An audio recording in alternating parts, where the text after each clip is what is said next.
朕陪你一起去。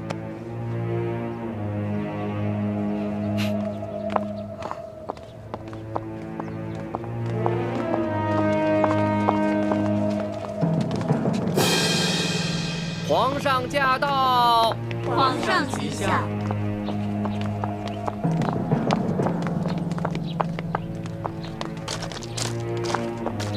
平身吧。谢皇上。你先在外面候着，朕进去跟太皇太后先说说。皇上，奴婢这颗脑袋能不能保住，可就靠皇上你了。放心吧。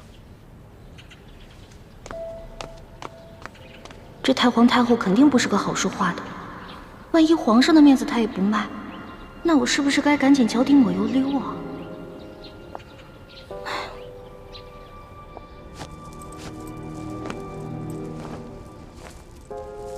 皇祖母吉祥。起来吧。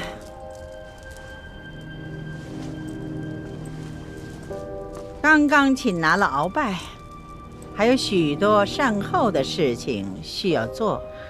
皇上怎么会有闲暇来陪哀家这老太婆呢？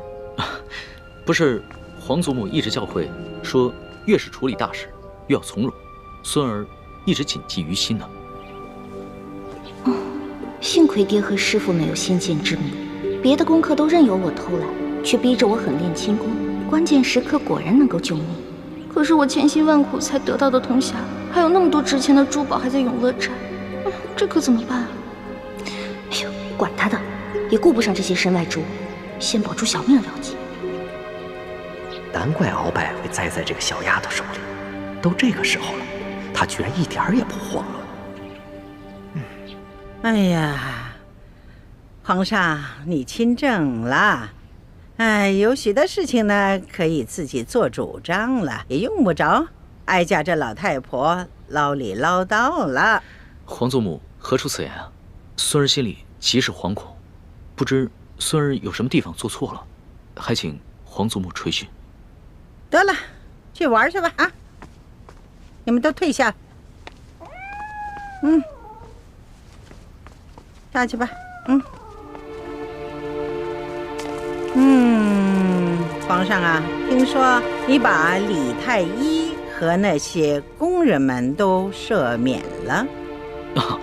是，这个李太医啊，擒拿鳌拜有功，又救过孙儿的性命，而且这些工人都是伺候孙儿多年的老人了，孙儿心里极是不舍，所以就赦免了他们。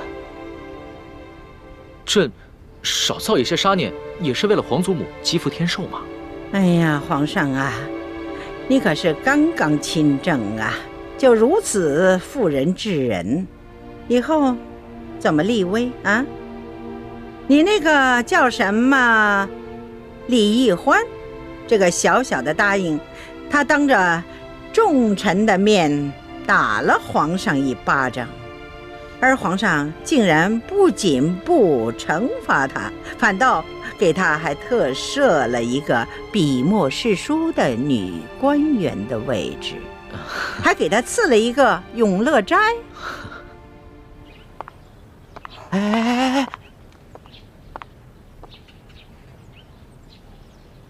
这些做奴才的可真小心，唯恐听到了不该听的，都站得远远的。我可顾不了那么多了，我得认真的听着，万一龙小弟顶不住了，我好赶紧溜啊！皇上，你这法度尊严何在呀？哀家本来想协助你处置这些事，没料到你已经特赦了他们。你眼里还有哀家这个把你从小苦心养大的，把你扶上皇位的老祖母吗？你全然不顾哀家这副老脸了。皇祖母息怒，若是因为此事伤了皇祖母的凤体，那可真是孙儿的罪过了。皇上若眼里还有哀家，就立刻下旨赐死这个李欢。好狠的老太婆，果然还是不肯放过我。龙小弟，如果你保不住我，那我就只能发个讯号，通知诸哥哥和我一同撤离了，那你从此之后就再也见不到我。你可不要怪我绝情啊！谁叫你这个皇帝当得这么窝囊，连自己的结拜大哥都保不住。孙儿自小就没了父母，全凭皇祖母的疼爱，才将孙儿一手养大。孙儿对皇祖母之心，那是天地可见呐。此事，孙儿可能处置上有些不当，但绝无半点忤逆之心呐。唉，罢了，皇上呢是仁慈大度，也是正当年少多情嘛，也难免呢迷了心性，失了分寸。起来吧。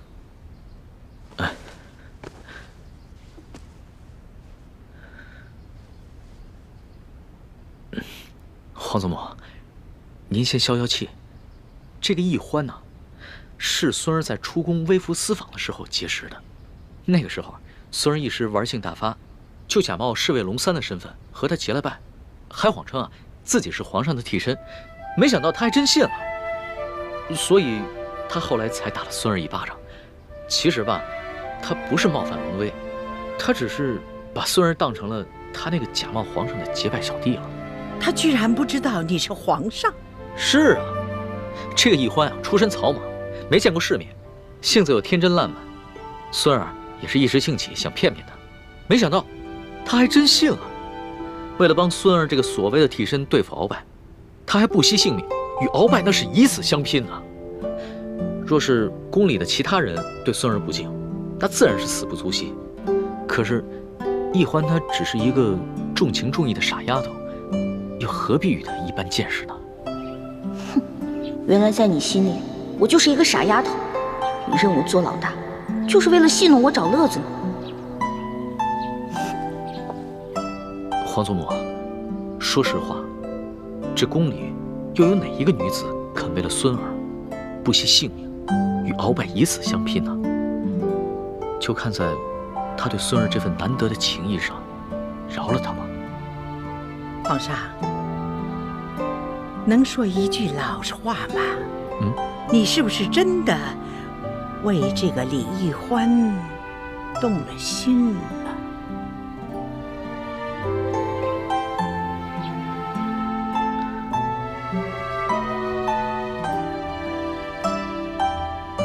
皇祖母，孙儿刚刚真正亲政未久，内有鳌拜的余党未能清理，外有三藩做大，还有钱明余孽组成的反清联盟，时刻威胁着我大清江山，所以孙儿不敢沉溺于儿女私情，对任何女子都不会真正动心的。龙小弟，原来你对我果然不是真心，这样也好，咱俩互不相欠。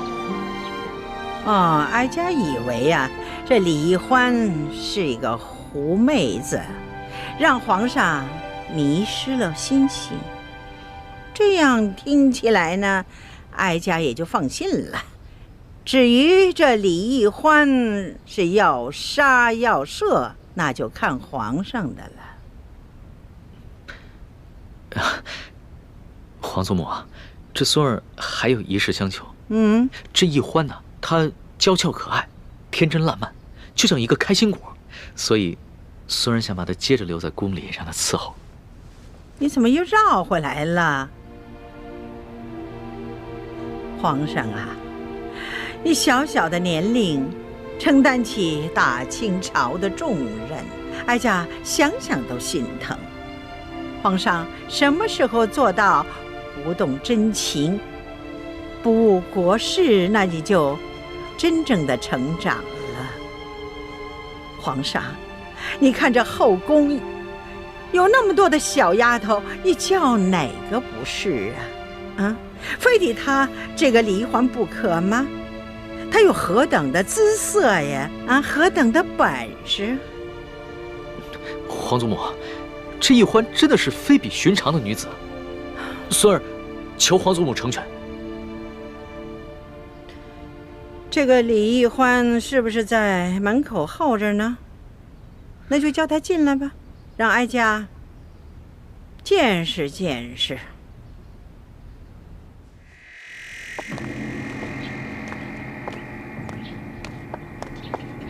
太皇太后和皇上宣世淑姑娘觐见。是，奴婢遵命。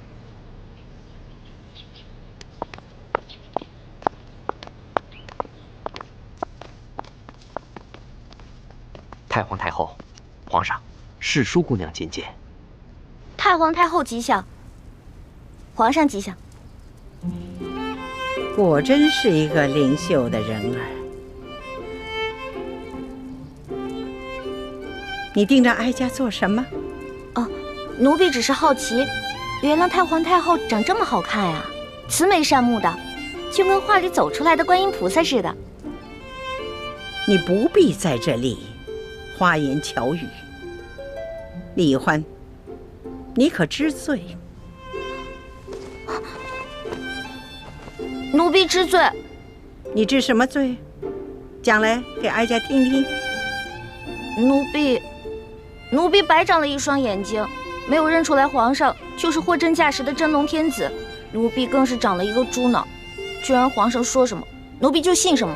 你看，皇上，你看这小丫头啊，她哪里是在认罪呀？她分明的是啊，拐着弯的数落皇上。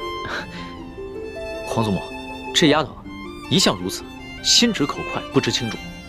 那你就起来吧。谢太皇太后。太皇太后，奴婢说的都是真的，没有骗您。当初奴婢看上皇上穿着龙袍，坐着龙辇，回到御书房的时候也觉得好奇，奴婢就追上去问皇上：“哎，你到底是皇上还是龙三啊？”结果皇上一脸严肃地跟奴婢说：“嘘，小声点，我当然是龙三，不是皇上。”你不是皇上，可是为什么外面那些人都跪下叫你皇上呀？那是因为我呀是皇上的替身。啊？你是皇上的替身啊？对啊，因为我身形跟长相都酷似皇上，所以啊我是皇上的替身。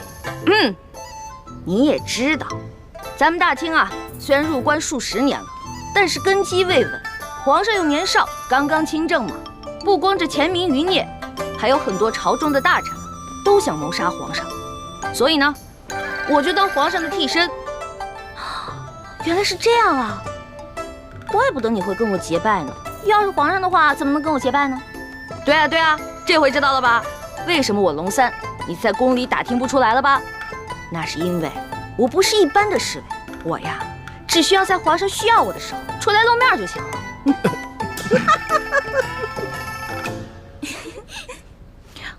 太皇太后，你们都笑什么呀？奴婢说的都是真的，没敢骗你。奴婢当时就想，龙小弟真可怜，为皇上卖命，还得替皇上挨刀子。这丫头啊，果真有趣呀！皇祖母，当时的情形啊，确实如此。孙儿啊，也是一时童心未泯，见这个丫头什么都不懂，特别有趣儿，想逗一逗她。想逗逗我，但是奴婢当真了，真的把皇上当成兄弟，不想看着你去死。太皇太后，奴婢真的以为他要去跟鳌拜拼命，所以就把身上的金蚕背心脱了下来，给了他，还陪着他一起去跟鳌拜拼命。要不是我哥哥及时赶到，恐怕我跟皇上就……瞧这丫头啊，委屈的哟。得了，哀家呢就饶过你了。真的？谢太皇太后，还是太皇太后好，不像皇上就知道欺负奴婢。哀家听说你在大庭广众之下，当着那么许多的大臣们的面，打了皇上一巴掌，是吗？哀家着实的恼怒啊！没想到，就像皇上说的，你只不过就是一个不懂规矩，而且呢，还对皇上有恩有义的一个小傻丫头。所以太皇太后，您的意思是，可以饶恕奴婢啦？不，你毕竟打了皇上，你这叫犯上啊！要是对你不进行惩罚，哀家和皇上的威严何在呀？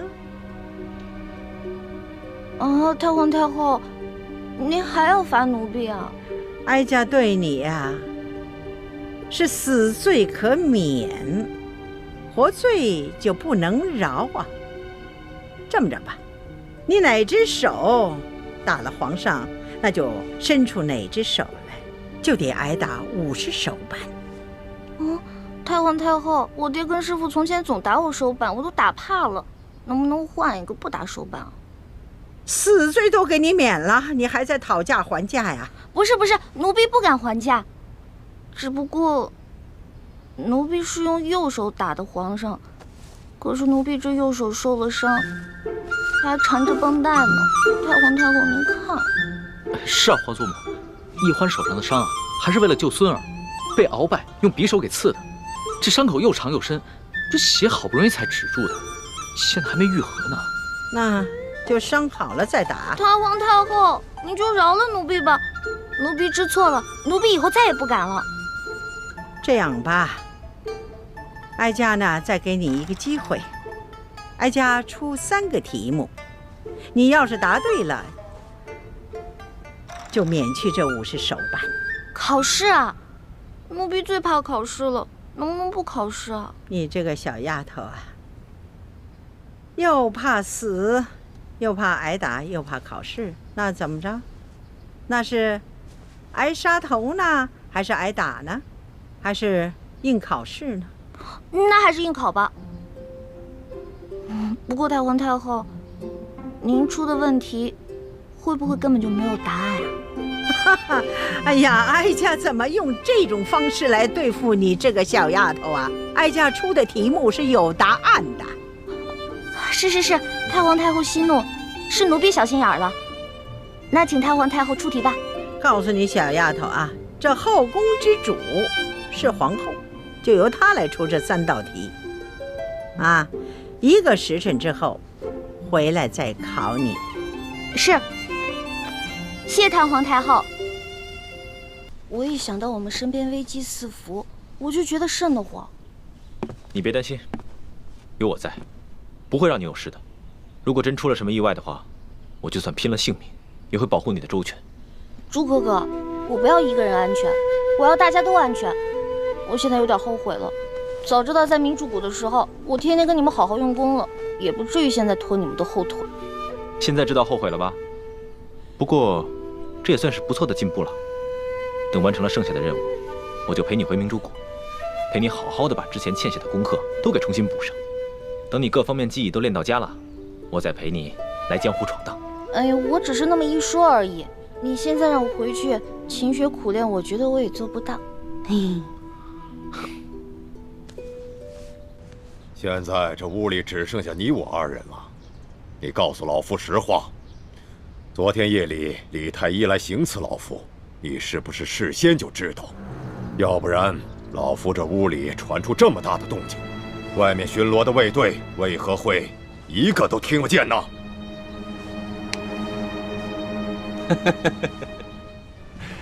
敖中堂，你要是这么说，那可真是冤枉我索额图了。昨天李太医告诉我说，他只是要进你房间来偷取你的密信。至于为什么你们能动起手来，这就完全没有想到。而且，你是咱们大清第一勇士，你怎么能够让他给刺伤了呢？真是没想到。你别在老夫面前装傻。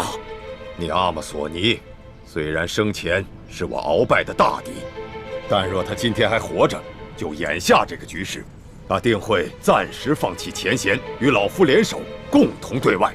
而你今天却不顾大局，帮着一个来历不明的人来算计老夫。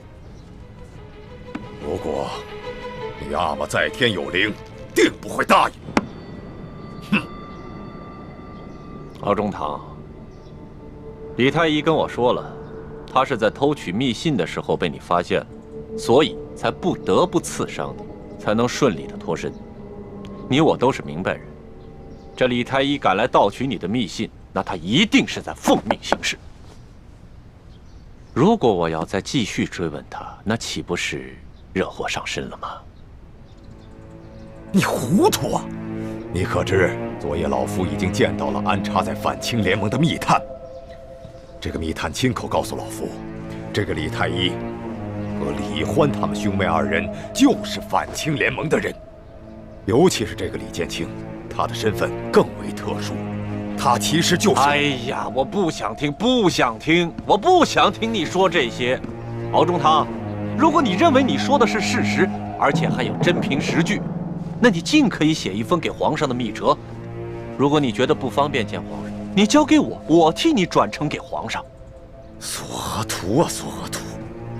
你休要在老夫面前装聋作哑，行吗？你明明知道皇上对老夫积怨颇深，现在老夫重罪在身，又因那李氏兄妹二人协助皇上擒住了老夫，正受皇上恩宠。现在老夫除了那密探所言，并无证据在手。若此时我去举报那兄妹二人，皇上他怎可会相信老夫所言？他只会认为老夫已经串通了密探，是在栽赃陷害对手，是在打击报复。敖中堂，既然你都不敢跟皇上直言，你凭什么让我去逆皇上的龙鳞？你告诉我，你这安得起非一石二鸟之心？索额图啊，索额图！你就是个老滑头！若不是因为你和那李氏兄妹二人一样，正受皇上的恩宠，你以为我鳌拜今天愿意低声下气的求你这个政敌吗？哼！我知道你这心里边也清楚，那李氏兄妹二人可疑，但是你不敢表露分毫，你反而会去讨好他们兄妹。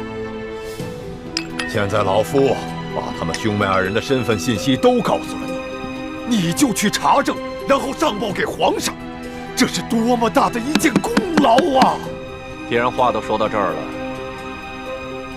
敖中堂，我也告诉你，我索额图为官，永远只相信一句话，那就是少管闲事，少说话，闭着眼睛夹着尾巴做人。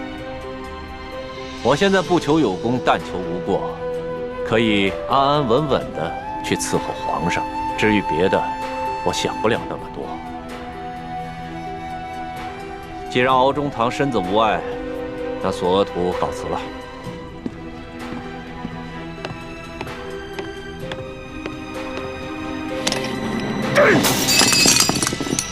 我大清的江山，早晚会毁在这些小人的手上。大师兄，昨晚你是假意和鳌拜达成了协议，可这鳌拜会不会也是在假意应承你，其实是在另寻时机，另做打算呢？太子，看来我们要尽快改变策略了，不能再留着鳌拜牵制康熙，也不能慢慢从鳌拜身上查找奸细是谁。我们必须要尽快除掉鳌拜，否则一旦他想明白了，选择了尽释前嫌，真心效忠康熙，那我们甚至整个联盟都会很危险。我明白，鳌拜必须死，而且越早下手越好。可我的功力和鳌拜不相上下，贸然行动的话，我没有十足的把握。这样吧，今天晚上我悄悄溜出宫去，我们两个联手，务必除掉鳌拜。好。三叔，本宫倒觉得这鳌拜不像是在挑拨离间，说不定这李氏兄妹真的是反清复明的乱党，你还是该帮着他，在皇上面前揭发李氏兄妹。皇后此言差矣，那鳌拜现在死里逃生，有站稳的脚跟，如果再让他立下大功，那岂不是又成为我们最大的威胁了吗？更何况他现在手里并无真凭实据，只有密探的密报。如果他是使诈的，想利用我们去报复李氏兄妹，而现在皇上对那李宜欢又兴趣正浓之时，那我们岂不是中了他一石二鸟之计吗？三叔说的有道理，就怕那李氏兄妹真的是乱党，那该如何是好啊？眼下，鳌拜才是我们的心腹大患。而李氏兄妹，这是昼夜之计，为今之计，莫不如先联手李氏兄妹，彻底斗垮鳌拜。这样，我们赫舍李氏在朝中便再无对手了。至于那李氏兄妹，等将来皇上对李易欢的兴趣淡，我们再除掉他兄妹，也不迟啊。在处理这些事情上，三叔比本宫有见识，一切就听三叔的安排。只是你也要千万留心这李氏兄妹，别让他们真生出什么事来。是，皇后请放心，我一定会紧紧地盯住李氏兄妹的。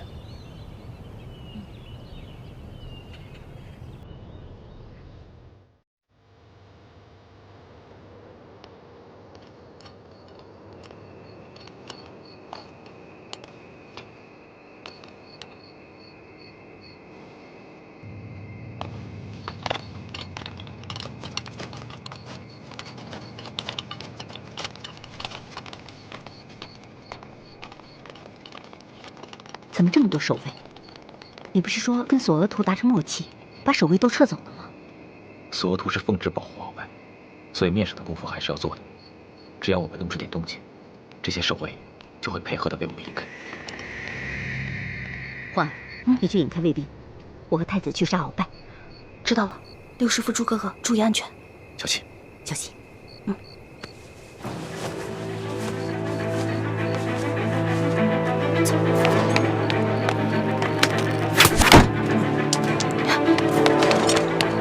你们几个在这儿，你们跟我追！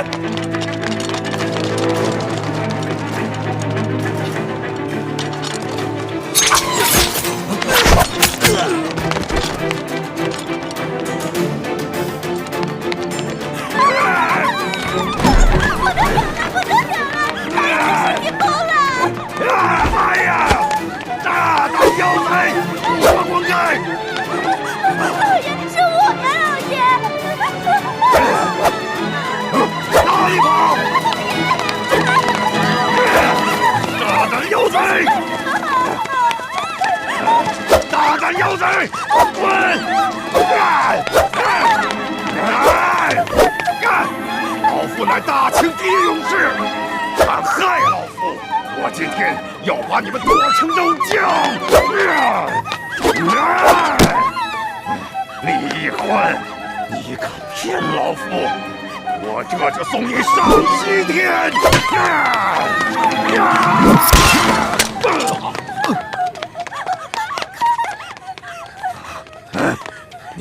你是谁？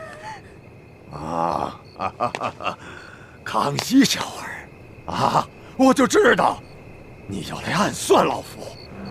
好啊，你忘了老夫救了你的爷爷吗？啊！我还替你们爱新觉罗家族打下了江山。好，砍刀！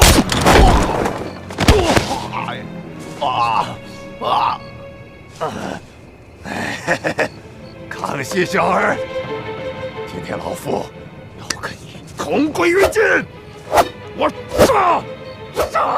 刘师傅，杀！看来鳌拜真的疯了。杀！情况不妙，撤！杀！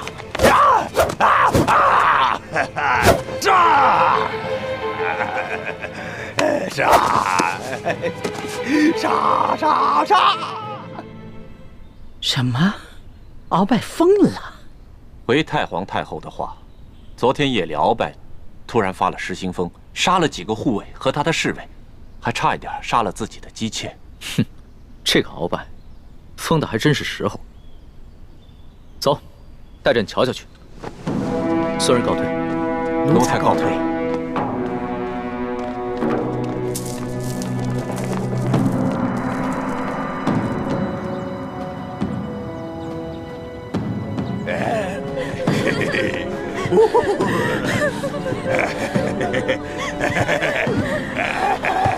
这好好的一个人，怎么说疯就疯了？你们是怎么伺候你们家老爷的？回皇上，老爷自从前晚遇刺受了伤，就有些精神恍惚。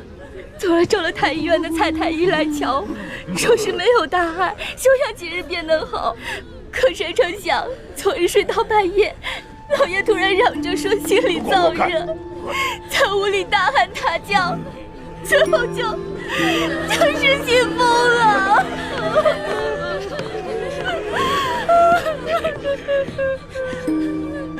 皇上，年龄，你快看看，鳌拜患的是什么病？是。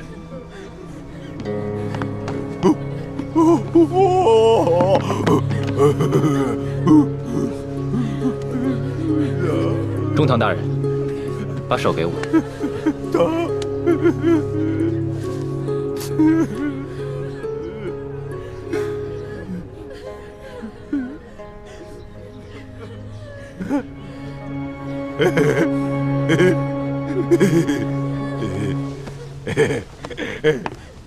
皇上，中堂大人不是病，而是中了迷魂散之毒。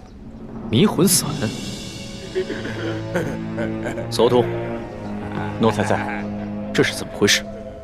皇上，这鳌拜的日常起居和饮食，都是由他们鳌拜府的人自行照料的。奴才严格按照皇上的吩咐，从来都不插手。所以这鳌拜什么时候中了迷魂散，这奴才完全不知道。李太医，这鳌拜的迷魂散之毒有解吗？恕臣无能，解不了此毒。哎，皇上，小心啊！万一有诈啊！无妨。中堂大人不仅心神俱失，还元气大伤，已无伤人之力。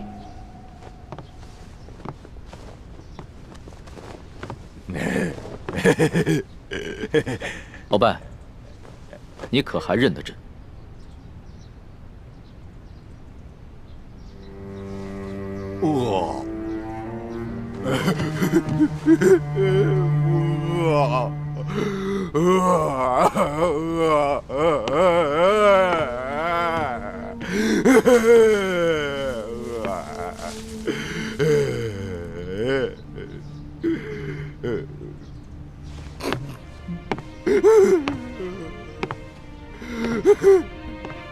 鳌拜，这是朕赏你的点心，吃吧。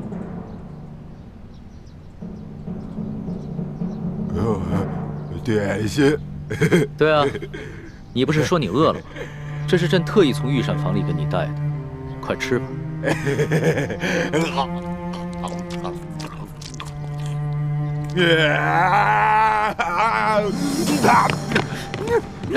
大胆！那不好吃，不好吃！我要吃好吃的点心。你去哪？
你这道城门，本王一定要钻过去！勇士们，跟着本王，杀！杀！杀！杀！杀！杀！杀！杀！我们胜利啦！我们占领城门啦！皇上，看来中堂大人真的疯了。鳌拜曾经权倾天下，连朕都要忌惮3分。纵然被朕打入了天牢，他也是桀骜不驯。如今连这胯下之辱都能忍，看来他是真的疯了。索通，奴才在。把鳌拜的家眷全部都送到刑部，一个一个审，必须给朕查出这下毒之人。这。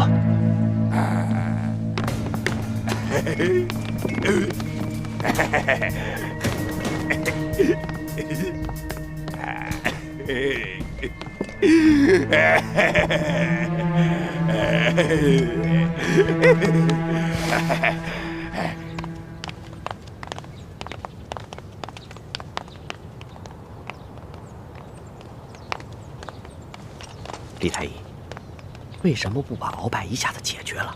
这样不比把他毒疯了好，一了百了。不是我2次想要去暗杀他，都没能得手。不是你，那还能是谁？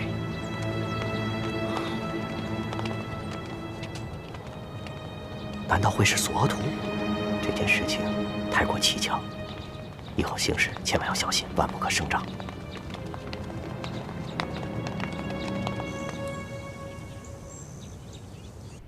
你们就先退下吧。这是。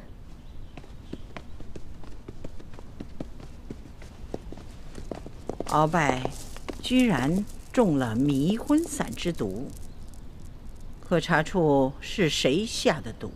此事已经交给索额图去查办了。皇上，哀家知道你极为憎恨鳌拜，未免心太急了些。哦，皇祖母，鳌拜中毒，并非是孙儿下的旨。不是你，那又是谁呢？索额图不是奉旨守卫吗？怎么还会让人得手？孙儿也觉得此事很蹊跷，会不会是鳌拜当初在侍卫中就埋伏了奸细，现在看鳌拜失了势，就不想再受他的挟持，所以就把鳌拜给毒疯了。鳌拜这一疯啊，他手上的情报线可就无处可查了。曾儿，你虽然除了鳌拜，从此大权在握，但你身上的担子实在太重了，不可掉以轻心呢。皇祖母，请放心，孙儿定不会让您失望的。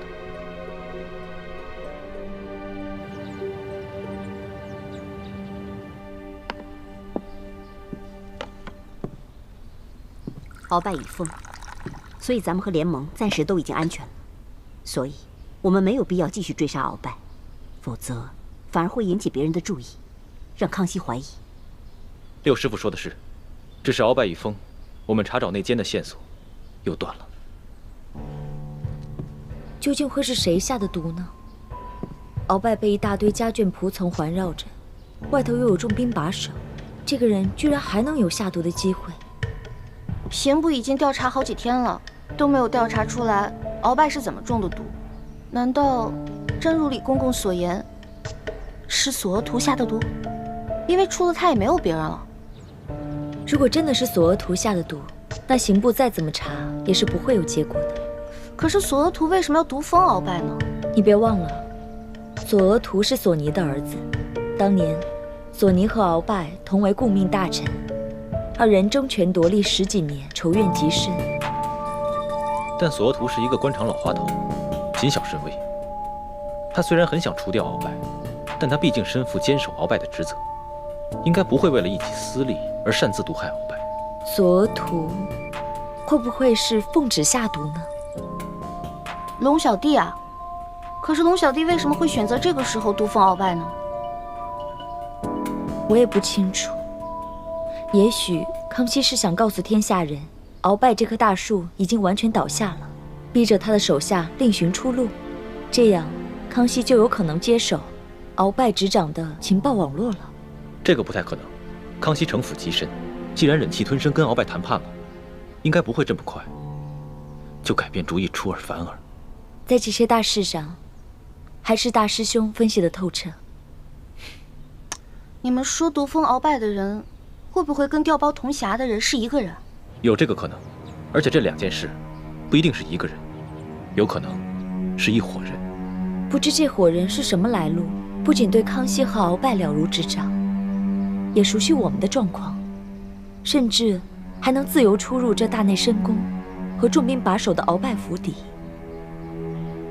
也不知这伙人是敌是友。是友，为何不与我们联手？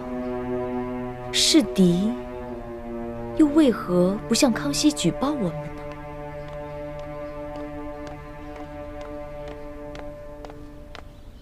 李公公来了。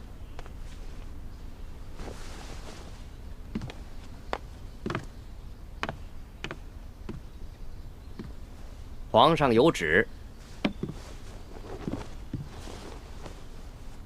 宣丽嫔娘娘御书房觐见。妾身遵旨。公公，您是不是听错了？皇上从未在白天宣丽嫔去过御书房，只会让我去御书房笔墨伺候的。诗书姑娘，您说笑了。老奴虽然上了几岁年纪，可这耳朵还不背。皇上确实是宣丽嫔娘娘觐见。李公公，那您可知道皇上宣丽嫔去御书房所为何事啊？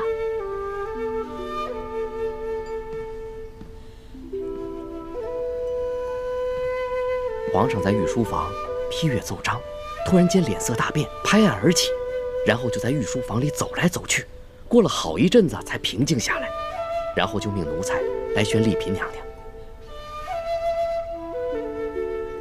丽嫔娘娘，随老奴去吧。好。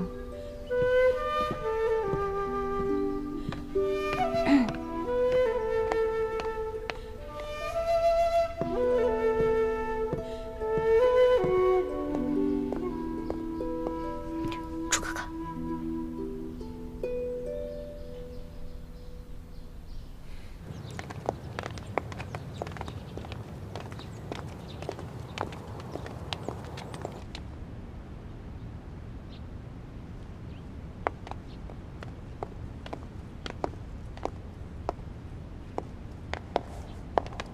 臣妾参见皇上，给皇上请安。文心，不必多礼。谢皇上。皇上是批阅奏章乏了，宣臣妾过来对议几句吗？皇上怎么了？文心，朕宣你前来，是有一件事不得不告诉你。你爹他，我爹怎么了？兵部急报，山西总兵舒简在护送平西王次子吴应奇一行进京途中遭遇劫匪，永历的部分遗物被劫。疏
文心，这已经不是一起普通的劫匪案，这背后牵扯到许多重大的机密。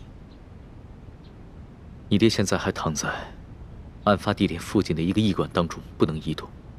要是你爹他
速去速回，执意只带了少量的侍卫，微服出行。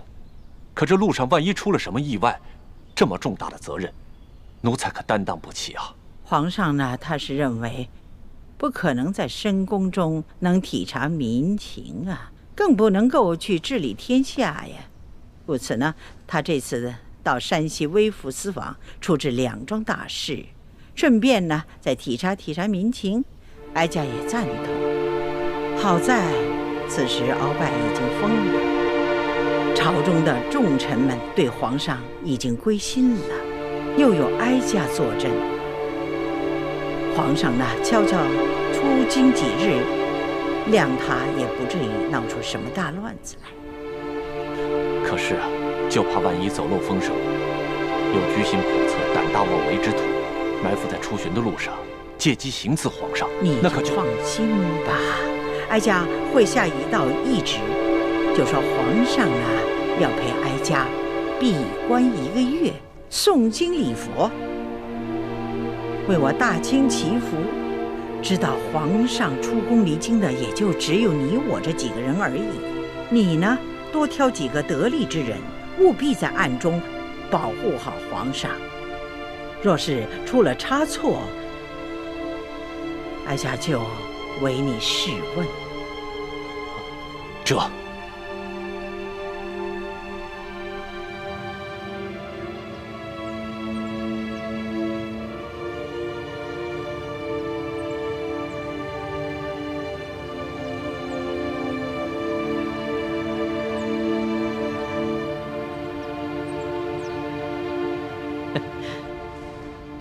好了，等明儿一早一出宫，朕就摇身一变，变成钦差大臣龙三了。我看到皇上给自己下了道圣旨，封自己是钦差大臣，我突然想到了一个人。想起谁了？我不能说。少装可怜，没有外人在的时候，你的嘴上从来都是不把门的。那我说了，我想到了前朝著名的正德皇帝。他当时封自己为威武大将军，后来不停地给自己加封，直到最后自己篡了自己的位。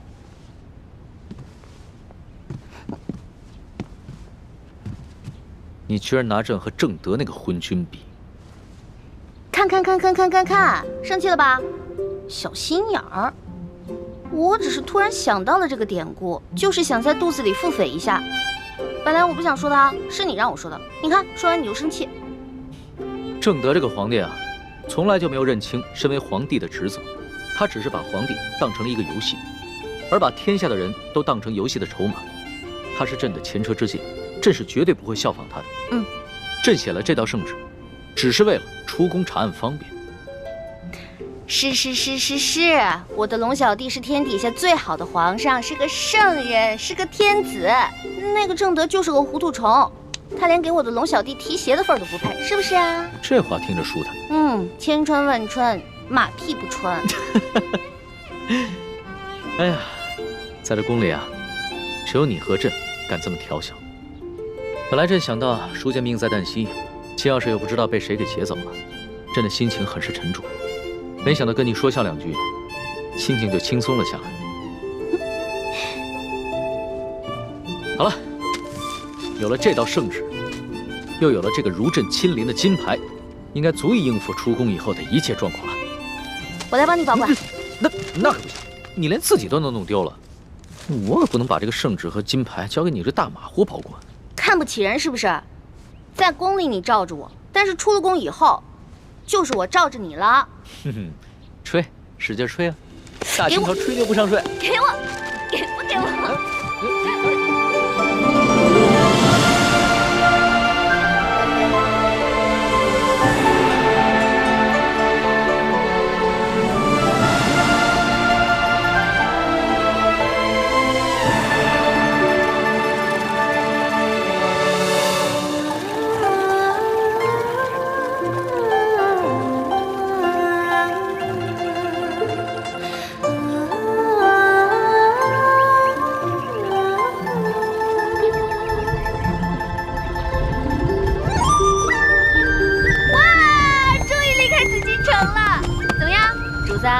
第一次离开京城吧？外面的大千世界是不是感觉特别的新鲜啊？那当然了，紫禁城不过就是一个人工雕琢的弹丸之地，哪儿比得上这自然风光、秀丽景色呀？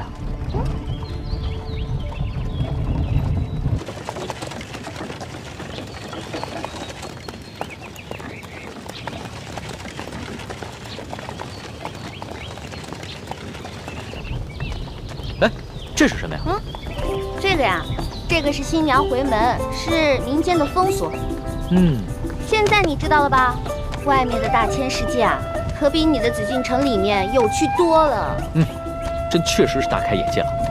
不过咱们可不能只顾着观光，还得抓紧赶路。这输送兵的伤势极重，随时有可能不治，朕得赶着见他最后一面。错了，你出了紫禁城就不能老说朕了，得说我。啊，对，朕，说习惯了，一时改不过来。那你当时冒充龙三侍卫骗我的时候，怎么谎话变得那么溜啊？也没见你说漏过啊。其实我当时也说漏嘴过，只不过呢，被我自己圆回来了，没发现而已。某些人啊，自诩聪明，其实笨得要死。反正这笔账我一直会记着的。好啊，那老大永远记着，小弟我也永远记着。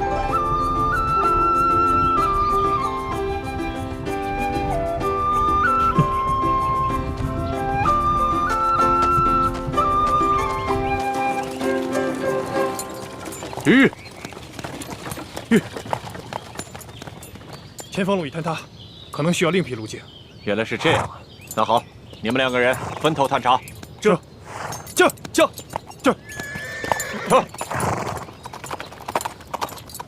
哎，那个不是纳赛吗？他们都乔装打扮成侍卫，一前一后的干嘛呀？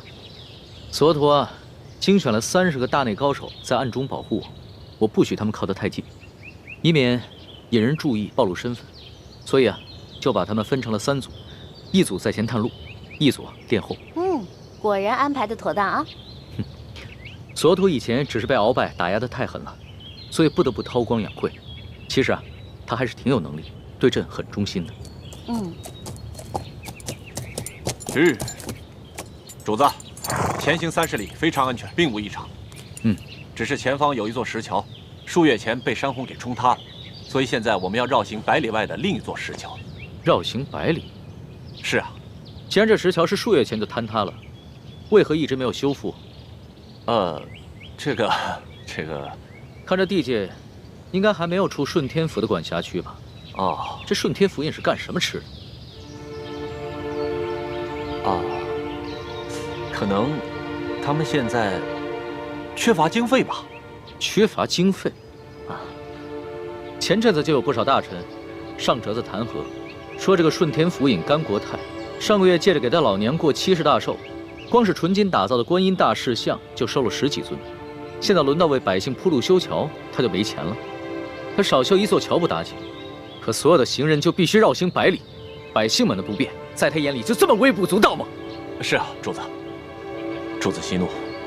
主子啊，别生气了，这出宫一路上啊，肯定会碰到很多宫里见不到的奇奇怪怪的事情。你要是每件都生气，得生气到什么时候去啊？不如这样吧，你看啊，我把这条路上的每一件事都记录在册，等回京以后慢慢的处置，怎么样？是吧，索大人？是啊，世淑姑娘说的是啊，主子。也只能如此了。事有缓急，待我先见过书剑以后，回京了之后再行处置吧。出发。这，主子，来，我们走。撤。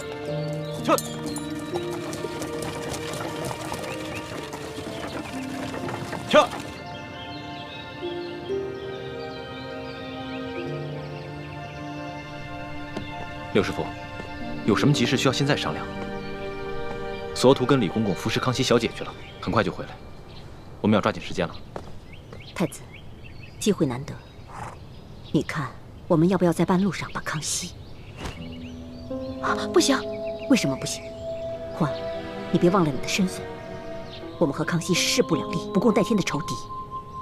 我知道啊，但是你别忘了，索额图现在还带着30个大内高手呢。那30个大内高手，我和太子、倾城3个人足以对付。而你和康熙同乘一车。若是由你出手偷袭的话，索额图他们根本就来不及救火。让我出手？不行，我下不了那个手。你下不了手也得下。卓哥哥，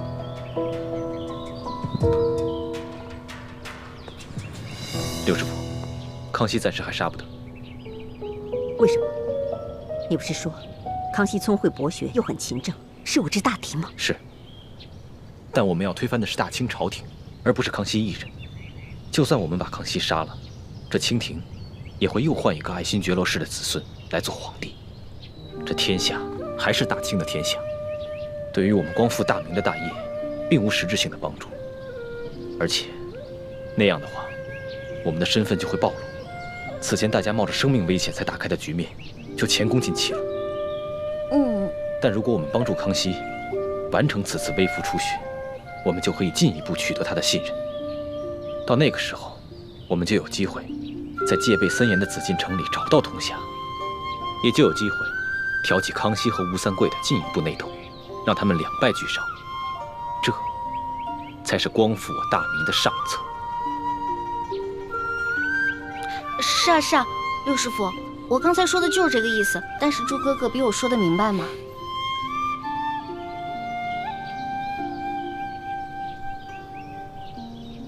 师傅，我也赞成大师兄的策略。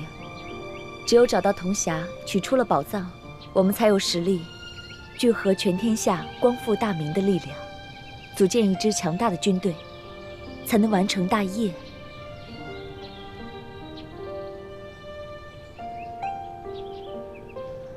六师傅，你别怪薛姐姐嘛。我知道，你们一心想着为梅花门牺牲的几百口人报仇，可正是因为这样，咱们才更要顾全大局啊，对吧？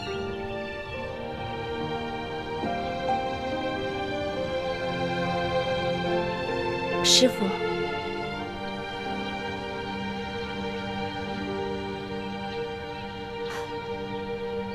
既然你们三个都反对，